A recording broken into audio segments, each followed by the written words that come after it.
Hrithik swimming class போகலாமா? போகலாம். Hi. ஆமாங்க, நம்மளுமே ஸ்விம்மிங் கிளாஸ் வந்தாச்சு. இது வந்து நாங்கள் வந்து ட்ரையல் செக்ஷன் மாதிரி தான் அட்டன் பண்ணோம். ஸோ ஒன்ஸ் லித்திக்கு ஓகே செட் ஆயிடுச்சு அப்படின்னா நம்ம நெக்ஸ்ட் கிளாஸ் கண்டினியூ பண்ணலாம் அப்படின்னு சொல்லிட்டு. ஸோ நாங்கள் கிளாஸ் முடிச்சுட்டு வெளில வரும்போதே அவங்க கேட்டாங்க, இந்த நீங்கள் கண்டினியூ பண்ணுற ஐடியாவில் இருக்கீங்களா அப்படின்னு சொல்லிட்டு.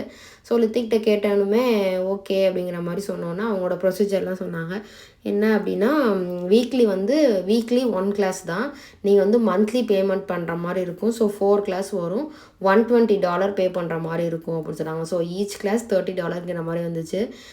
ஆட்டோ பேமெண்ட் நம்ம வரமோ இல்லையோ கம்பல்சரி அமௌண்ட்டு அவங்களே கிரெடிட் கார்ட்லேருந்து எடுத்துகிற மாதிரி தான் ஆட்டோ பேமெண்ட் மாதிரி கொடுத்துருக்காங்க. அது மட்டும் இல்லாமல் அரை மணி நேரம் தான் டோட்டல் கிளாஸே. ஸோ நம்ம இப்போ 5:30க்கு கிளாஸ் அப்படின்னா நம்ம ஒரு 5:15 போயிட்டோம் அப்படின்னா அது நம்மளோட லாஸு தான். இன்னும் நாங்கள் வந்து 15 மினிட்ஸ் எக்ஸ்டெண்ட் பண்ணிக்கிறோம் அப்படிலாம் நம்ம வந்து கேட்க முடியாது. ஸோ இதெல்லாம் ப்ரொசீஜர் சொன்னாங்க. சரி ஓகே அப்படின்னு சொல்லிட்டு ஃபைனல் பண்ணிட்டோம். ஸ்கூல் முடிச்சுட்டு உடனே நாங்கள் வந்து கிளாஸ் வந்துட்டோம் அப்படினால பிள்ளைக்கு ரொம்ப பசியாகிடுச்சு. ஸோ டிரைவ் த்ரூலேயே நம்ம வந்து பர்கர் ஆர்டர் பண்ணலாம் அப்படின்னு சொல்லிட்டு தான் நம்ம வந்திருக்கோம். HD93. HD93? Yeah. Okay, next one.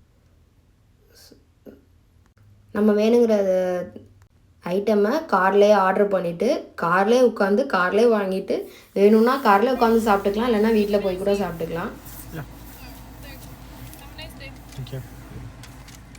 So first door வந்து பில்லு கொடுத்துட்டாங்க. நெக்ஸ்ட் டோர் வந்து இது. ஸோ நம்ம வேணுங்கிற ஐட்டத்தை எல்லாத்தையும் செக் பண்ணிவிட்டு பாய் சொல்லிவிட்டு நம்ம போக வேண்டியது. அது வந்து ஒரு 2 செகண்ட்ஸ் தான் ஆகும். இது வந்து டிரைவ் த்ரூ அப்படிங்கிற மாதிரி சொல்லுவாங்க. ஸோ மெக்டிக்கும் ஒரு பெரிய பாய் சொல்லிவிட்டு உங்களுக்கும் பெரிய பாய் சொல்லிவிட்டு இந்த வீடியோவை முடிச்சுக்கலாம்.